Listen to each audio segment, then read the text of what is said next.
Let's proceed to the roll call.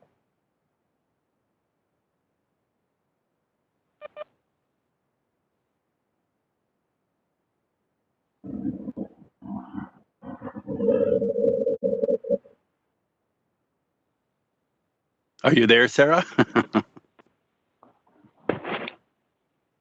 Sarah, if you could unmute your phone, just keep in mind that there's 2 mute possibilities here, one on the WebEx and one on the phone you're calling in on. Oh, I apologize. I thought that I clicked the button. So roll call, John Harabedian. Here. Okay, and Francisco Kim. Here. Okay, both members are present. Thank you. Thanks, Sarah. So welcome, everyone. It is August 27th, 2020, 9:30 a.m. This is the Education and Research Committee, and we are meeting to discuss one major item, one item, two related issues on our agenda. And I want to welcome our other board members, my fellow committee member, Dr. Kim, who's here. I will now make sure that we have any comments from Mr. Kim. Would you like to make them now?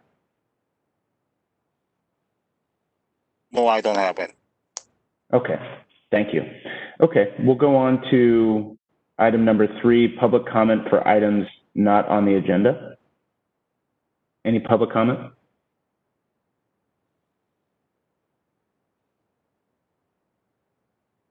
This is the moderator. I will open the public comment or the Q&A feature. Thank you. And for members of the public who would like to submit a request to make a verbal comment, you can click on the Q&A icon that's located at the bottom center of your WebEx screen. And there should be a pop-up towards the lower right of your screen, and type "I would like to make a comment" in the Ask field and send it to all panelists. So it's not necessary to identify yourself in order to make a comment, and we will be taking the comments in the order that they are received. We will call on you and we will unmute your microphone. You will have 2 minutes to make your comments, and you'll be provided a 30-second warning. Your microphone then will be muted and we'll move on to the next member of the public. Please note that the Q&A feature is being used only as a means for the members of the public to represent that they would like to make a verbal comment. Once unmuted, the member of the public may verbally state their comment. This is not a means to ask questions of the moderator or members of the board. If any attendees use profane language, we will simply mute their microphone. While you are free to express criticism or negative views for the sake of the members of the public participating on the call, please do not use profane language when making comments to the board. So at this moment, we do have some requests, or a request. An individual identified as Jack Miller would like to make a comment. Jack, I'll unmute your microphone in just a moment and you'll have 2 minutes. You have been unmuted. Thank you very much, members of the committee. My name is Jack Miller. I'm the president of Pacific College of Health and Science. My comment is slightly related to our next agenda item, but is not specifically that. In the regulations, there is a requirement that students' internships or clinical training be done, 75% of it be done at facilities owned and operated by the school. I think that that particular standard is now unwarranted, and particularly in light of the emergency situation that we face. But I think it's unwarranted in general. The schools, many of the schools, and certainly at Pacific, we have opportunities to place our interns in fascinating and highly educational environments at hospitals, multidisciplinary clinics, et cetera. And I think to limit those only does a disservice to our students and to our public that we serve. So I hope that we can consider this issue now or sometime in the future when it's appropriate. So thank you very much for. Thank you, Mr. Miller.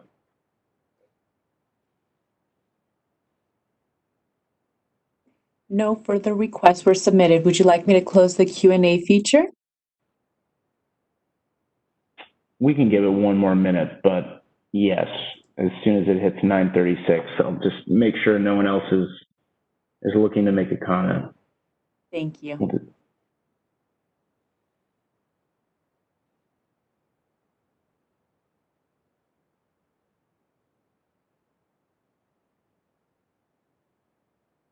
Okay. Yeah, we can close it now. Thank you. It has been closed. Thank you. So we'll now move on to, and on that comment on Mr. Miller, let's have a discussion about how best to move forward on addressing that, Jay and Ben, in the future. It's an interesting point. We'll now move on to item number 4. Jay? Great. Thank you, John. Thank you all for joining me today. And I'm just going to begin. I'm going to actually read through the memo just because there's a lot of information there. And if we go through that slowly, I think it'll serve everybody to kind of get up to speed and on the same page. So the COVID-19 pandemic has severely impacted acupuncture educational and training programs' ability to provide face-to-face, physically present clinical training to their students. The Acupuncture Licensure Act and associated regulations require physically present supervision of clinical students for a majority of clinical training. Alternative methods of delivery of acupuncture clinical training, such as telehealth or distance learning models, are not afforded in the language of the Acupuncture License Act or associated regulations. California Code of Regulations, Section 1399-434H, states that the total clinical practice curriculum shall consist of 950 hours. The subsection then specifies as 4 stages of supervision the training programs must provide their acupuncture clinical students. The first period is 150 hours of supervised clinical practice observation. And then begins clinical practice, and in this initial period of clinical practice is 275 hours, and the clinical supervisor is required to be physically present at all times during the diagnosis and treatment of the patient, basically be with the intern the whole period. For the second period of 275 hours of training, the clinic supervisor shall be physically present at the time of needling of the patient. For the remainder of the time spent in clinical training, which is 250 hours, the clinical supervisor shall otherwise be in close proximity to the location at which the patient is being treated during the clinical instruction. With the evolving and varying regional public health advisories, and when direct physical contact is to be minimized whenever possible, these regulations create difficult challenges for training programs to offer continuing clinical training opportunities to students during a pandemic. Acupuncture laws require approved training programs in California to have or be in a formal process of obtaining accreditation status with the Accreditation Commission for Acupuncture and Oriental Medicine, the sole accredited acupuncture training programs in the United States. Accreditation allows training programs the ability to convey degree titles to offer students Title IV financial aid funding, and is critical to the continued operations of both the training institutions and the students' ability to attend and complete their education and training. For programs operating in California, the minimum required ACOM degree program includes both acupuncture and Chinese herbal medicine training. In response to the COVID-19 pandemic, ACOM created a temporary emergency clinical distance education waiver, CDE, which allows programs to process to offer hours of clinical training as distant learning or conducting appropriately supervised telehealth sessions with a school clinic patients. As shelter-in-place directives increased and were extended, schools were better able to plan what would safely be possible to provide clinical training. The CDE waiver allowed for further reduction, and an updated version of the CDE waiver allowed for where am I? Hold on. I'm going to get back to it. The CDE waiver allowed for further reduction in the required amount of in-person clinical education. The CDE waiver is applicable to accredited training programs on approval of a CDE waiver. The live in-person hours of clinical education of the current version of the ACOM waiver are, and this is what's currently on the table and schools have applied for, is 75, completing a minimum of 75 hours of the total 150 hours of observation requirement. This allows programs to offer 75 hours of distance clinical practice observation. And then at least 450 hours of the ACOM's total 700-hour clinical internship requirement. This allows for 250 hours of distance clinical practice within the ACOM model. There are different hourly supervision requirements between California clinical curriculum requirements and those of ACOM to consider. The chart below presents a comparison of the supervisory criteria of each agency. So in terms of observation, both ACOM and the California Acupuncture Board require the same amount of clinical observation. And even though I'm saying that there's zero live person supervision by ACOM, they just in general require supervisor to be readily available at all times. So the board requires direct supervision, as stated earlier, for the first initial 275 hours of clinical training where the supervisor is with the intern at all times during the treatment process. And then the second 275 hours, the board requires the supervisor to be present when the student is needling. And then the last period of 250 hours, supervisor is readily available and will assign treatment plans and approve them and then sign them once the treatment is done. And then it's also interesting to note that the ACOM for their acupuncture and herbal training programs require 700 hours of clinical training, while the board requires 950 hours.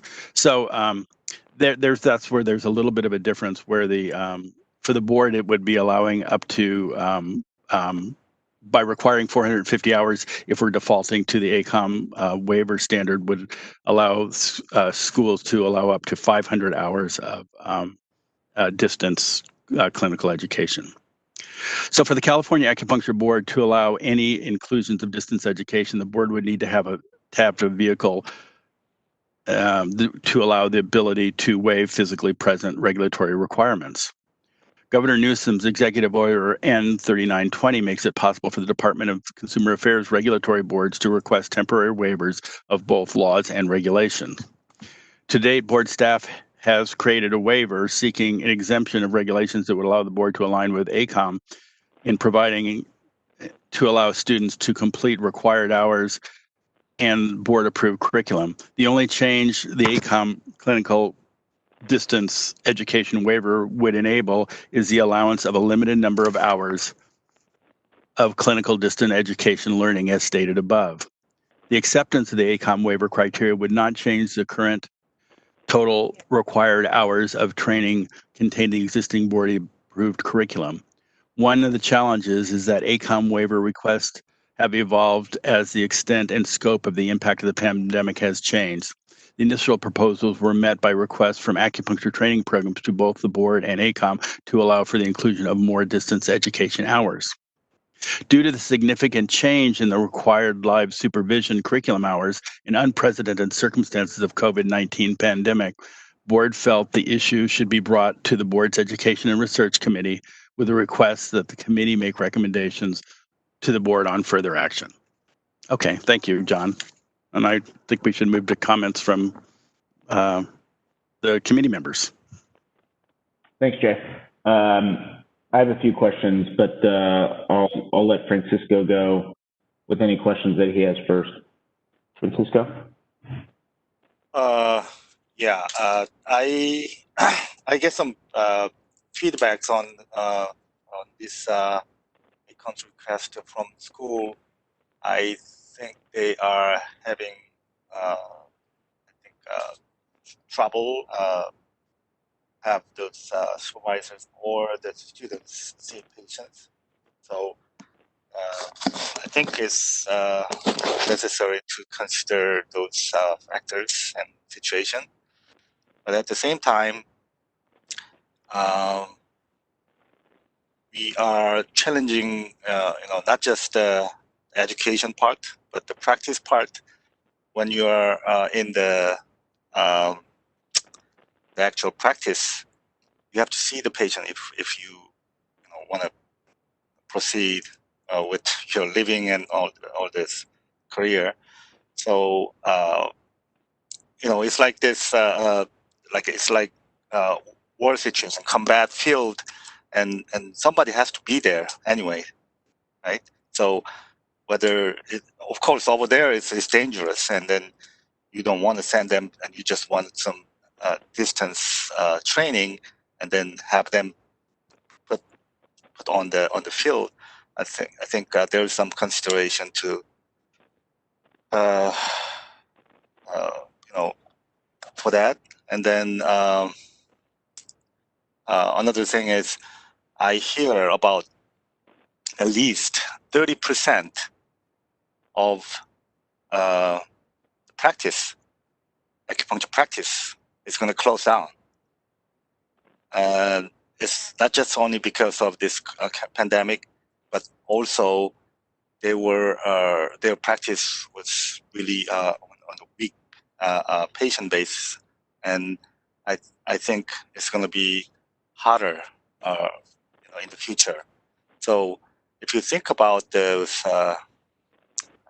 what do you call that, employment, gainful employment act, if you're not ready, those students are not ready to go out and practice, then there'll be a higher rate of failure in their practice. But that's something that I want to make, I want to put a consideration into this issue. That's all. Thanks, Francisco.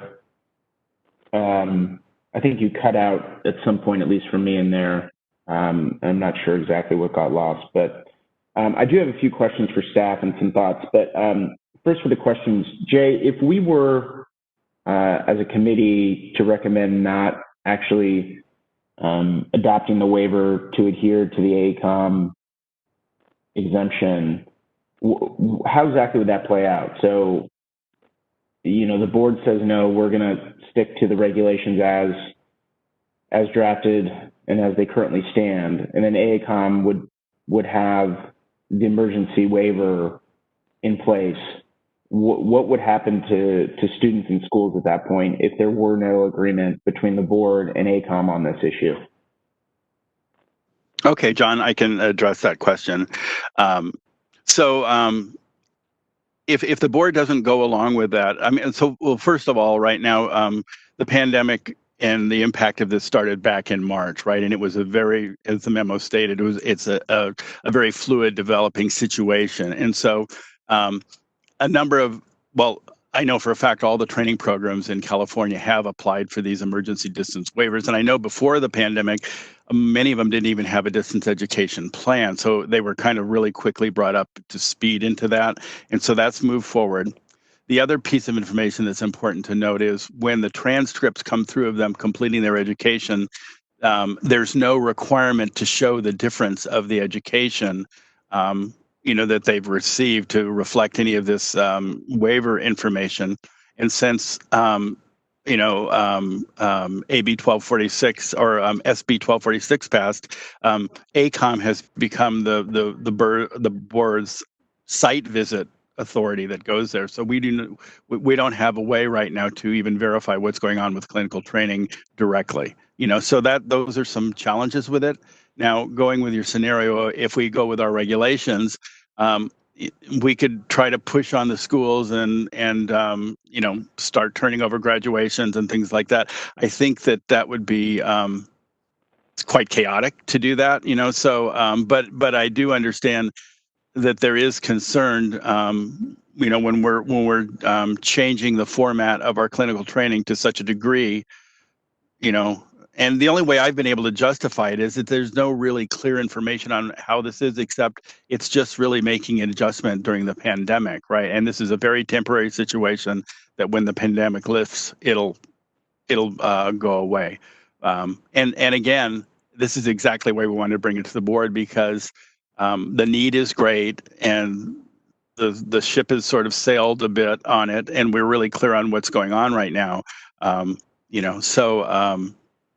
But there's also concern about the quality of training. And I think anybody who's teaching their kids at home or working from home all the time or something like that, you do realize that there are compromises all around due to what's going on right now. So those are the considerations. Does that address it, John? Yeah, I mean, I guess for you had mentioned it'd be chaotic. I mean, I agree it'd be chaotic. So students who were, I guess, receiving the clinical education under the ACOM waiver would be, let's say they graduate and then the board had not adopted a waiver to actually adjust the regulations to adhere to the ACOM clinical guidelines.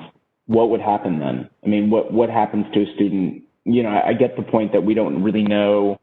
We can't really verify whether they were doing the distance versus in person anyway, but technically what would happen? The board still adheres to the hours as established by the regulations. ACOM has provided these waivers so that the in-person, at least a portion of the in-person clinical training can be done remotely. So the student seems to be stuck in a limbo if we were not to adhere to what ACOM's doing. They come out, are they able to practice in California if we don't adhere to what ACOM's doing? Okay, let me respond to that. So, in the technical sense, the impact the students would be is they wouldn't qualify for the California Acupuncture licensing exam because they hadn't completed the required board curriculum in clinical training, right? So Right. that's the biggest impact. There is really no big impact to the schools because of our fairly low authority around regulating them. That's really done by BPPE and ACOM, in terms of that. So. The real endpoint is their qualification for the California Acupuncture licensing exam. And then the other thing is, are we going to identify every student, every piece? And the other thing is these students have not done anything on their own to create the situation. So it's back to those kind of concerns of what to do. So. Right. Yeah. I mean, the question is, and I guess my main question is, what are other medical boards doing in the face of COVID? I mean, I do note that the ACOM waiver program came out, April 2nd. We're now 4 to 5 months removed from that. And I do think that a lot of frontline medical professions are figuring out how to do in-person training and in-person education with the proper PPE. And so I'm curious as to what our peer boards are doing when it comes to these requirements, similar requirements in medical education, because I don't think we want to be unique. If physical therapy, if nurses, if doctors, if folks who also have in their education this in-person clinical requirement aren't seeking waivers or obtaining waivers, I think it should make us pause as to why we're doing it and they're not in the face of COVID. Okay. From what I've known from a number of boards, there's been very, a strong move to relax some of the clinical training based on the COVID requirements. Christine, would you be able to speak a little bit? I know you've done some research on the other boards, and could you chime in here and help us out a little bit with some specific information that you were able to research? Sure. Can everybody hear me okay? I can hear you. Okay. Yep. So in looking at other DCA waivers that they have posted on their website, we can see that a lot of similar situated boards that require clinical supervision, whether it be physically present, that they are allowing that to be done through electronic means. And so they are relaxing those requirements and waiving those during this time. Christine, which board, thank you for that. Which boards are doing that? So I was going to pull up my email where I went over that. I know it was the psyche. We saw that with nurses, and we saw that with it was speech therapists And I believe we also saw psychiatric trainees, so psychology as well. We looked at about 3 or 4 boards, and I believe those were the ones that were waiving those requirements. Mm-hmm. Okay.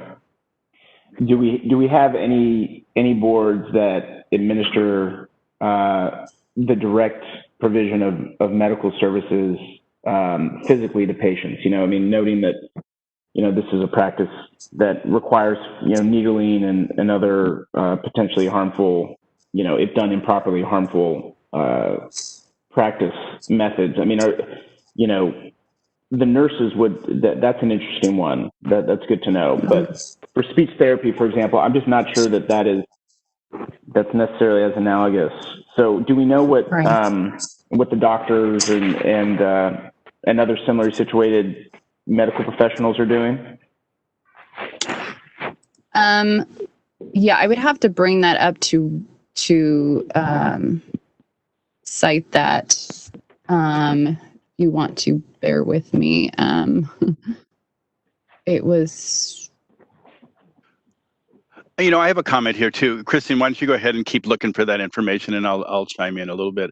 You know, in terms of you know, of the board requires 950 hours of clinical education.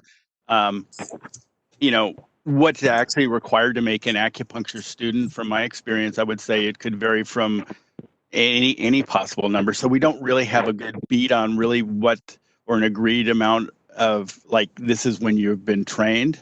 And I've talked to many clinic supervisors, clinical deans and stuff, and they mentioned that students, you know, they change, they learn at different rates. So some student might complete 950 hours and not master anything, and another student might do, you know, 300 or 400 hours and really have a good mastery of it, you know, depending on, you know, their abilities to learn and things like that. So I think that's kind of getting back to our foundation, is we don't, and I kind of alluded to that earlier, even with ACOM making the thing, I don't think we know how it impacts anything like that. And we don't even know if all these hours are super effective in terms of really training students.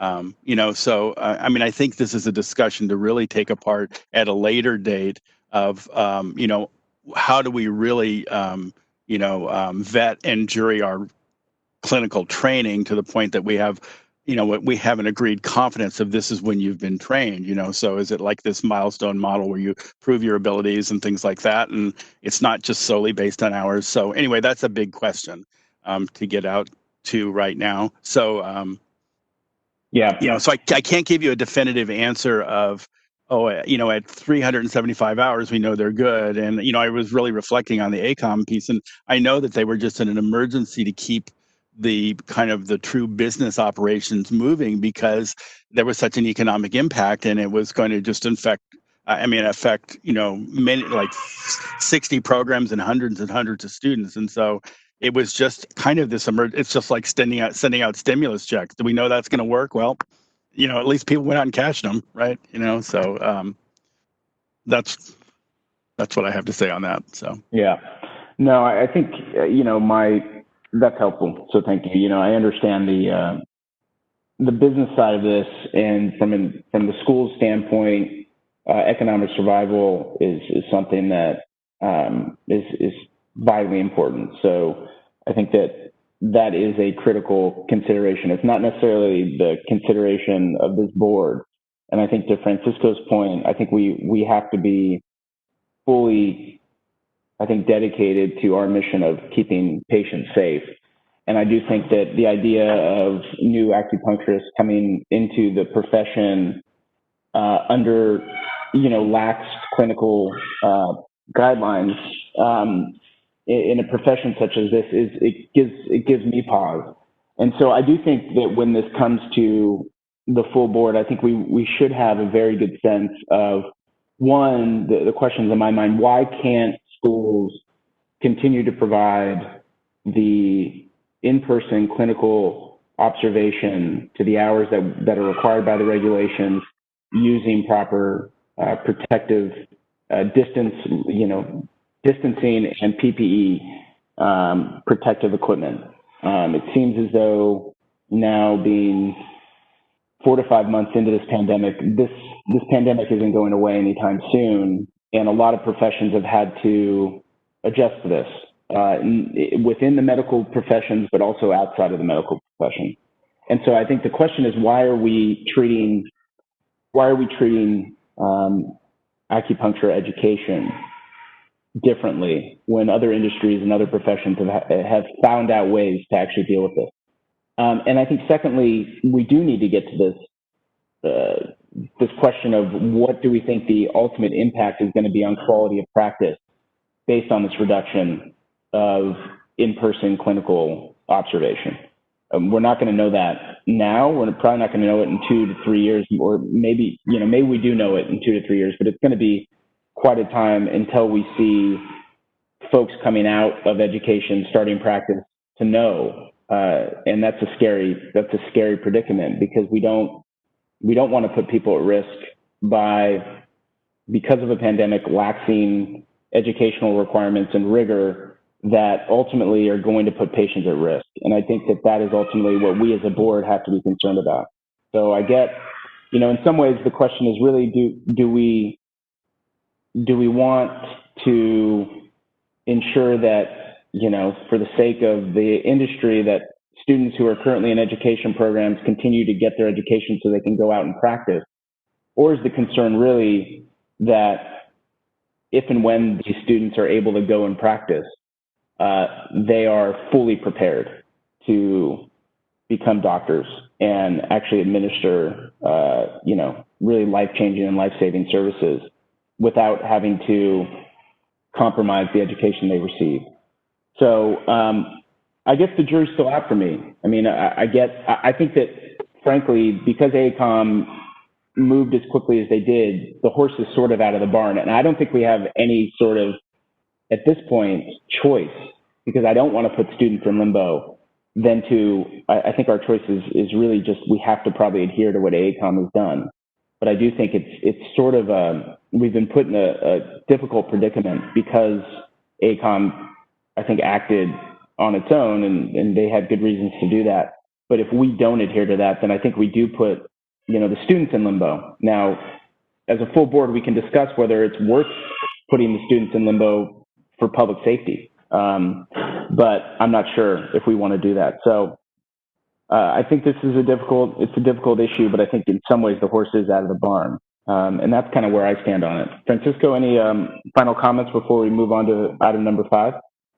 Well, actually, I haven't opened this up for public comment for item number 4. So I do, after Francisco speaks, I do want to open this up for public comment. And John, I have another comment too after Francisco. Sure. Okay. I asked some questions for some of my friends in Korea. They have a very strong acupuncture program, and asked him how he's doing. He's been in this acupuncture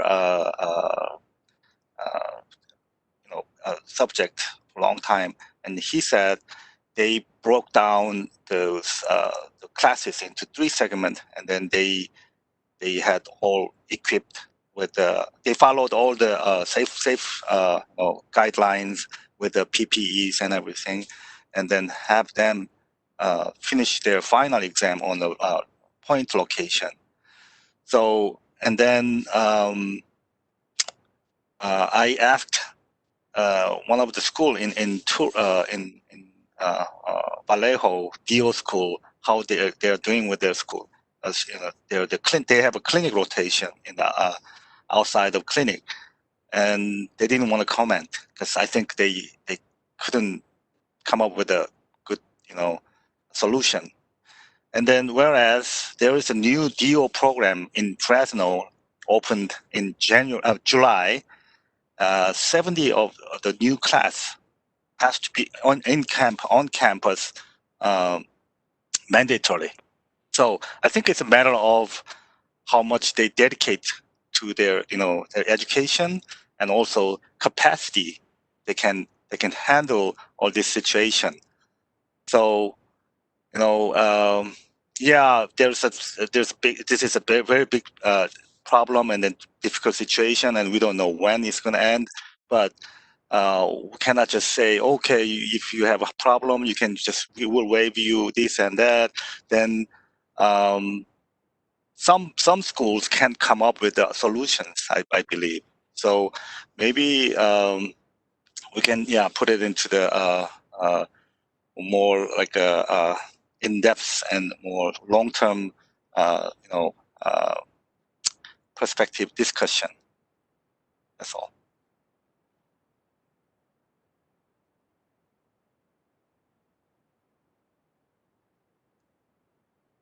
Okay, so I'm going to take up a comment now too. One of the things I first want to mention is that this is very temporary. It's set to expire at the end of December, and one way we could look at that would be that period that would allow schools to tool it up.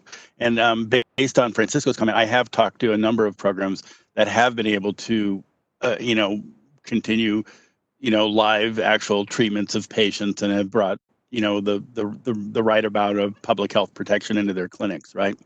The other thing is the board doesn't really have to act definitively on that. There's no requirement that they do that. We can move forward with waiver creation and, staff can do that.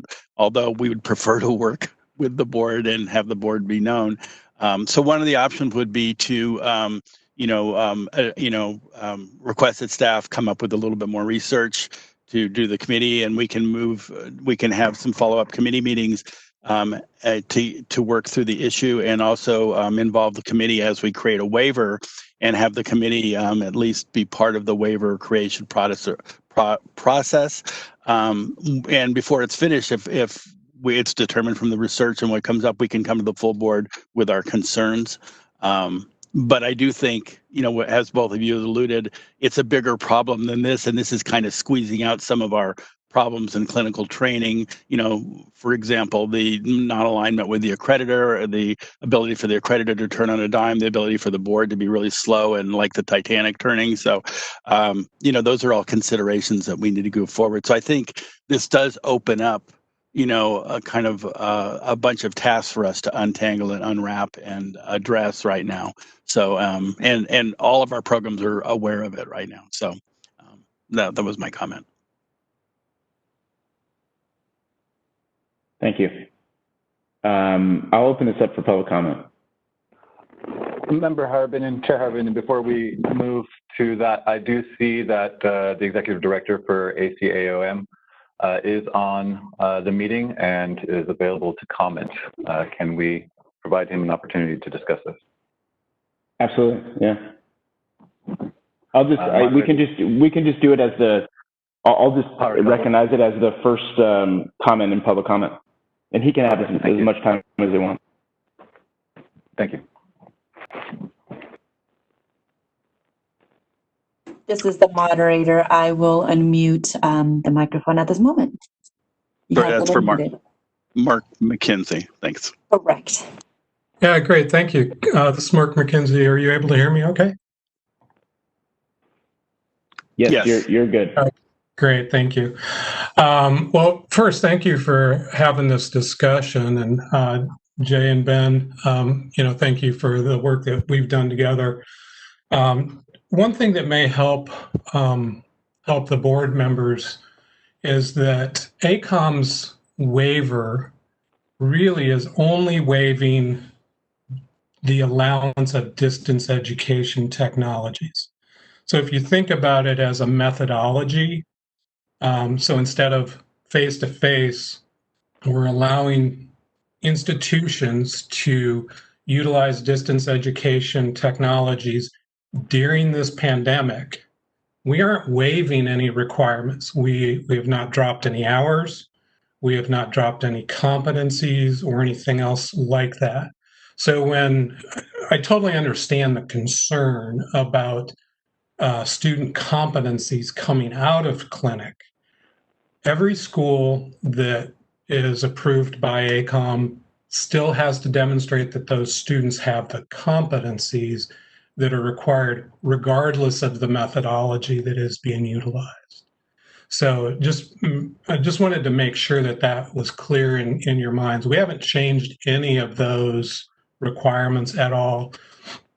And as far as the question regarding other healthcare professions, especially those that lead to licensure, I've been part of what's called the Association for Specialized and Professional Accreditors. So these are the accreditors for medical doctors, chiropractors, physical therapists, nurses, etc. Almost all of those accrediting agencies are taking a very similar approach in that the waiver is allowing the methodology only, but they're not changing the basic requirements. There might be a few exceptions to that. So I think I'll just stop there and see if there are any other questions that I can directly answer for you. I have a couple of comments too. This is Jay, the licensing manager. As Mark mentioned, we've talked to ACOM since this first started, and they were very clear that they had a really urgent situation, and we were clear that it was really hard for us to move forward. So there was no lack of transparency in the development of this, and we chose a position to just wait and see how things develop. And also, to Mark's point, there's no change in the amount of hours in our curriculum. There's no change to the different levels of kinds of supervision or any part of the curriculum. It's just in the delivery method. So, yeah, the one additional point, I guess, is that ACOM acted only after we were extended that flexibility by the U.S. Department of Education. So that actually happened in March. And while I think in your materials you have a variety of our waivers, our first one was actually in March. I think March 5th or 6th was about the day that we got the authorization from the Department of Ed. We had three variations of the clinical, the most recent one being mid-May. So it's expanded. We were very conservative at the beginning, and it's expanded as it started really impacting the ability of students to graduate. So we're trying to really keep in mind what is in the best, both the public protection, but also to ensure that students didn't get negatively impacted as much as they can.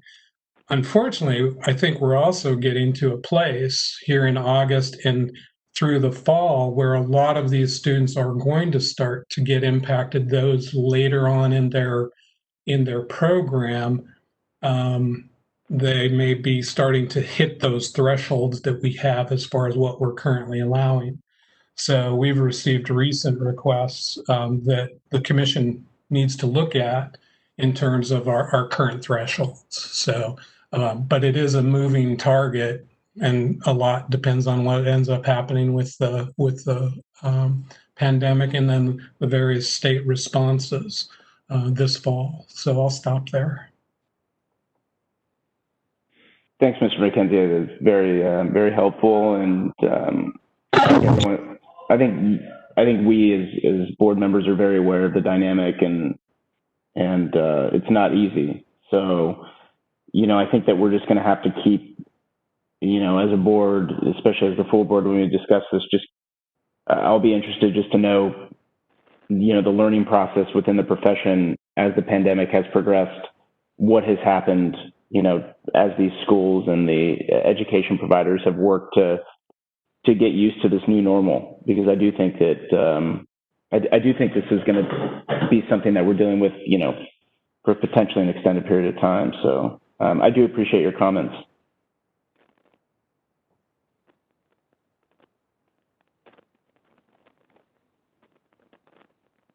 Are there any more public comments?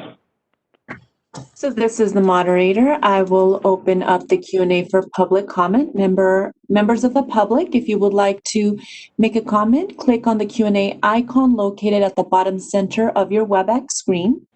A pop-up towards the right lower part of your window should pop up, and you can type in, "I would like to make a comment," and send it to all panelists. At the moment, we do have a few requests. Individual identified as Rona Ma would like to make a comment. Rona, I will unmute your microphone in just a moment. You will have 2 minutes and you'll be provided a 30-second warning. You have been unmuted. Good morning. My name is Runa Ma. I'm the licensed acupuncturist and also the president of CalAtma. So I have some comments. First, California are different than national. So I don't think we should fully follow the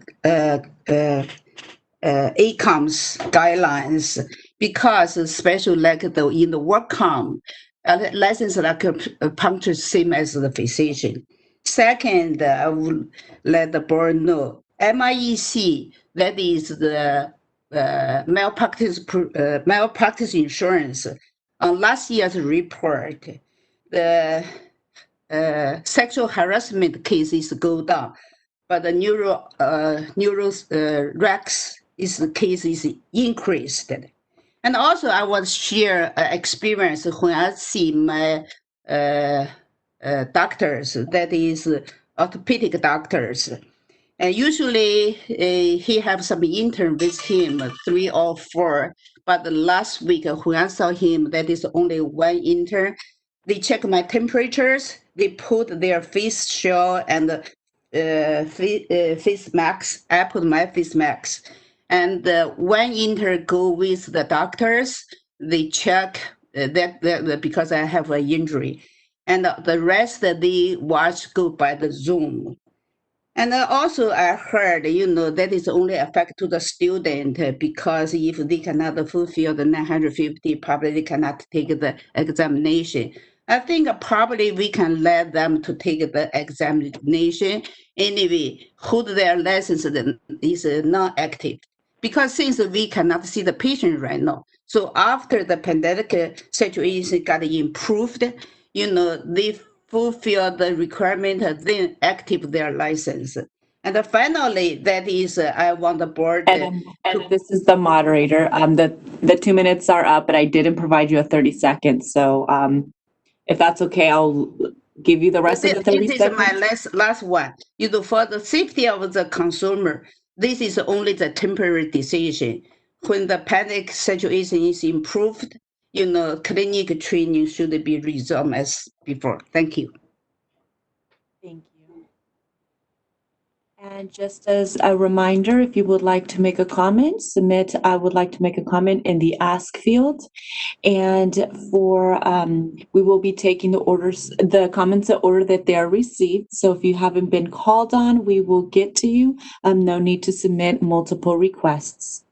So next individual. And can I just make I do note that we have a number of comments here. And so I know that we had set out 2 minutes. If folks can try to keep their comments to a minute, that would be great. I do note that we have the full board meeting that is supposed to start at 10:30. And so if we did 2 minutes for everyone here, we would be well past the 10:30 mark. So if folks could be efficient with their comments, I would appreciate it. So thank you. Thank you. This is the moderator. I can move on to the next individual. I do have Mark McKenzie who has his hand up. Would you like me to call on him or unmute him? Sorry. I think we just heard from Mark. Does Mark have another comment or? I can unmute if you would like. Sure. Yeah, you can unmute him. You have been unmuted. Sorry about that. I actually forgot to take my hand down, but just to respond to Dr. Ma, all California schools actually have to follow California requirements in addition to ACOM. So they're not following they're following both. So I'll just leave it at that. And I tried to take my hand down. I'm not sure it's easily lowered by myself. So thank you. Thanks, Mark. Thank you. Individual identified as Jack Miller. I will be unmuting your microphone in just a moment. So we will keep the public comment at 1 minute. I will provide you a 30-second warning. Jack, you can. Thank you very much, members. To start, I would like to say that the most important skill that we're training our clinical students is clinical reasoning. And that's not to minimize the manual skills of acupuncture, but clinical reasoning is the primary one. I'm associated with schools that train nurses as well as our own nursing program. You can ask any of our faculty or any of our students the value of 30 seconds. the value of the distance education has vastly increased the student's ability to do clinical reasoning versus the in-person experience. So there are side benefits. I think you do have some opportunities within the regulations where it requires 275 hours when you're needling, but there's no prescribed number of hours to actually be needling. And acupuncturists can do a lot of other. This is the moderator. I've muted the mic. The 1 minute was up. Moving on to individual identified as George Park. I will be unmuting your microphone in just a moment.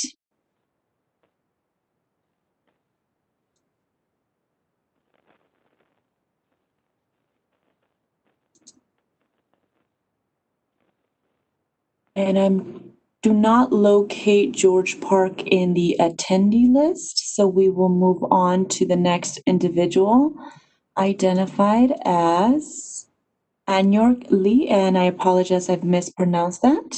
Anyork, I'll be unmuting your microphone now. Yes. Hello? Yes, we can hear you. Give me just a moment. I will disconnect one of your devices. You have multiple devices, so that's what's causing the echo. I will be unmuting you right now. Give me just a moment. You have been unmuted. Okay. My comment for the in-person clinical training, I think it's the issue of the appointment schedule.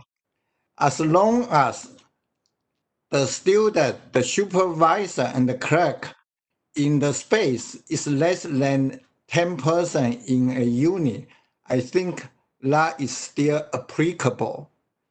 Acupuncture is an essential service in California. None of the acupuncture clinic closed because of COVID-19. I don't think why the school clinic cannot be open without proper arrangement. By schedule the number of people within the limit. That is my point. Number two, there's no distant learning can replace the post-diagnosis, the needling technique. And California Acupuncture Board has the rule. If the student did not follow. This is the moderator. The minute is up. I have muted the microphone. Moving on to the next individual identified as Ron Zaidman. Ron, I will be unmuting your microphone at this moment, and you'll have 1 minute to speak, and I'll provide a 30-second warning. You have been unmuted. Thank you. Ron Zaidman from Five Branches University. I want to say three things. First, the number of hours allowed in clinical distance education given by ACOM is quite limited. It's not many hours. Second is that our students are the first to require and want very high level of education during this pandemic time. So the distance learning that is done for the clinical training, going over case studies, has given them great benefit. And the feedback that we have is, yes, they're not doing pulse diagnosis and acupuncture, but the other skills that they are learning are significant and will help their practice in the future. The third thing is our school and at schools similar like ours have. This is the moderator. The minute was up. I have muted the microphone. Moving on to the next individual identified as Valerie Hobbs. Valerie, I will be unmuting your microphone in just a moment. Again, you'll have 1 minute and you'll be provided with a 30-second warning. You have been unmuted. Thank you. I am the Director of Postgraduate Programs at ACTCM. It's the California Institute of Integral Studies in San Francisco. And I've been on our institution's task force to create a reopening plan for a clinic. This is a multi-layered problem, and I just want to bring to your attention that in some jurisdictions, such as in San Francisco, we are prohibited from opening by our local public health department. They just issued an order on August 14th for us to submit a plan for their approval. They gave us the template yesterday. And they're pointing to the governor's executive order N3320 that does not include acupuncturists as essential healthcare workers. And it may be that because of the governor's order, we may be prohibited from opening our clinic. We don't know. So these conditions move daily. We've been responding with increasing the direction to our students in a virtual environment about clinical reasoning, as other speakers have pointed out, to enhance their clinical reasoning and diagnostic skills during the pandemic. But just opening up with PPE is not as easy as it sounds.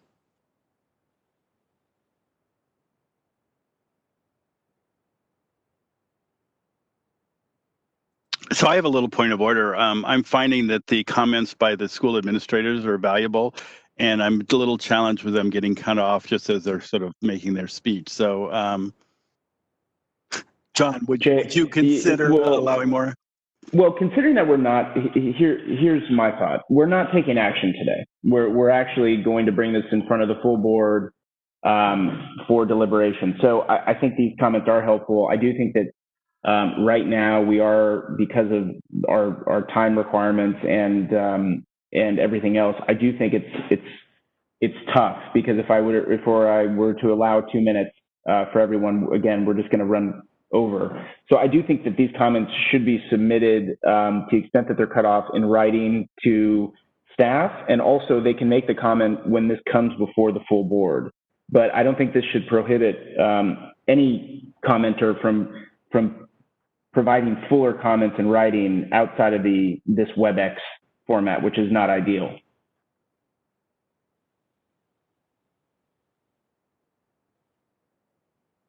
The chairman has spoken. This is the moderator, so we do have more requests. Would you like me to continue with the 1 minute? I'm muting afterwards. May I jump here just for a moment? Chair, I think that's a great call. It is a much better format for our schools. We have brought this to the public's attention, to our stakeholders' attention. We will receive more impressions from our board members at the full board meeting. You can easily call another committee meeting in 2 months to allow administrators and the profession to write in comments on how to address clinical training, whether it's distance education or shifting. And again, just to underscore, these aren't permanent changes in California's regulations. These are temporary waivers to ACOM. Would you like to proceed with calling another committee meeting in a couple months and asking administrators and licensees to submit their comments? Hi, Ben. I missed your opening on that, but I do think, yeah, I would. I'd be in favor of that. Considering where we are. I think that's an excellent recommendation. And not to say that we have to end the public comment here if you want to keep going with 1 minute times, but it sounds like you do have a recommendation to the board. Thank you. Thank you. How many more public comments do we have? I'm just trying to count here. 1, 2. And this is the moderator. If it's at the 1 minute, are there second requests? Are those possible? Should we take second requests, or? No, I'm not going to grant second requests. Okay. I'm looking to how many more first speakers do we have? I'm doing like 5 to 7. So let's just try to proceed and get those done at the 1 minute, and then move on to item number 5. Thank you. So the next individual identified as Philip Yang. Philip, I will unmute your microphone in just a moment. You will have the 1 minute, and I'll provide a 30-second warning. So Philip, you have been unmuted. Okay, thank you. Philip Yang from Nanstar University and AACMA. We do concern about both. The hands-on training is necessary for acupuncture and oriental medicine trainings, and also because of the pandemic situation, we need to consider the safety issues as well. I think we can reference as ACOM's guidelines, do the similar waiver and also safety guidelines to the schools, follow the safety guideline to do the hands-on trainings in certain hours. So this is necessary. Thank you. Thank you. The next individual identified as Jenny Yu. Jenny, I will mute your microphone in just a moment. You have been unmuted. Hi, I just want to point out that the ACOM's distance clinical education is only a partial of the students' overall training. And during this unprecedented and critical time, it does allow the student to proceed, whether it is a real clinical training or simulated. Another point is that we are also, with this model, we can minimize the students that actually need to have actual contact with the patients. So whether having 4 or 5 students in a room in the past, the student can rotate. Partial of them will have the simulated treatment training, and partial of them will be interacting with the patients and then rotate. So I think this is truly a win-win situation given our critical time at this point. Thank you. Thank you. Next individual identified as Julie Shu. I apologize if I mispronounced your name. You'll be unmuted in just a moment. You have been unmuted. Thank you. So I just want to, this is Julie Ju from the ASCM. I just want to say clinical education of the students should be continued. And for the school, or I know I'm the part of the faculty for the student also. I think we should recredit the learning progress for the students. That's it. Thank you. Thank you. Next individual identified as Jung Kim. You will be unmuted in just a moment, and I apologize if I mispronounce your name. You have been unmuted. Yes, this is Yoon Kim from Emperor's College, and I want to address Board Member Harbitian's concerns about lax standards, and we don't believe that that's the case. Again, this is a temporary situation in a pandemic, and all of the schools are providing excellent education with online clinic training. And the board member also talked about protecting public safety. And students and faculty and staff are members of the public, and we need to protect their safety. Some of them are immunocompromised. They cannot be on campus. And for us to force them to come to campus to provide clinic education is not acceptable, not reasonable. And so we have a good compromise where some students are getting online training, some students are in person in our clinics in Los Angeles, providing those clinic services in person. And this is an ideal situation in this pandemic. So This is the moderator. The minute was up, so I muted the microphone. Moving on to the next individual identified as Lang Tang Richie. I will unmute your microphone at this moment. You have been unmuted. Hi, I'm from Pacific College. I'm the clinic director here, and I would like to address the concern that was brought up earlier regarding consumers, so our patients. So even when we do have on-site clinics, we're still going to have a number of our patients who are immunocompromised and who do not want to come here, but would still like to get OM treatment. So this is essentially just evolving with the needs of today's patients. As it was mentioned earlier, 30% of acupuncture practices had to close down because they weren't able to evolve into this new type of format. And if we're looking at other types of medical boards, the medical profession has increased their telehealth appointments and asked patients to essentially go and do telehealth visits rather than coming on site for public health. When we're looking at the whole total curriculum, clinic is not the. This is the moderator. The time was up. Moving on to the next individual identified as George Park. George, I will be unmuting your microphone in just a moment. You have been unmuted. Great, thank you. This is George Park. I also wanted to point out that the table that was provided to this education committee does need to be corrected. The board total for total clinical supervision is 950 hours. The total for the ACOM column should be corrected to 850. It looks like the observation hours were not added on both columns or on the ACOM side as it should have been. And just to also make a second point, we're looking at, in terms of total clinical supervised hours, being 55%, which is done in person. But that's a very small proportion of the total program hours that the students are receiving. So I believe that the public will be best served by allowing the students to continue with their training.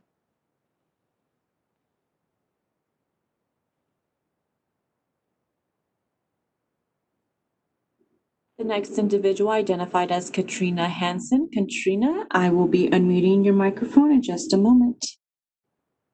You have been unmuted. Thank you. This is Katrina Hansen with ACCHS in Oakland, California. Just reiterating what a lot of folks are saying, we have an in-person shift and a telemedicine shift available. Some students are preferring one or the other, just like acupuncturists are choosing to see patients in person with PPE or seeing patients virtually. Everyone is making different decisions right now. And I think it's important for us to provide those opportunities for training for our students to be able to do those things as well. I see this as a means to get creative with our profession and how we can support people in all types of ways, regardless of what's going on in the world.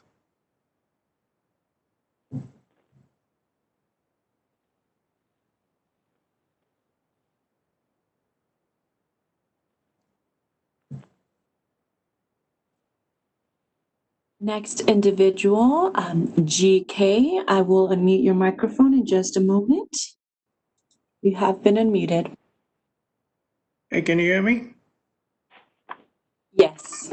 Sure. It's regarding the clinical waiver comparison that was discussed earlier, comparing it to registered nurses. I just want to bring to the attention, the RN clinical requirement was not waived, but rather increased the percentage of the simulation training on the real life type mannequin that has a heartbeat, lungs, sound, and students can perform various procedures on it, from inserting IVs to catheters. The percentage of simulation training was temporarily raised to 50 to 25. It was not waived, as it was mistakenly discussed when they were talking earlier. I just want to bring that to their attention. Thank you. Thank you. Next individual identified as Neil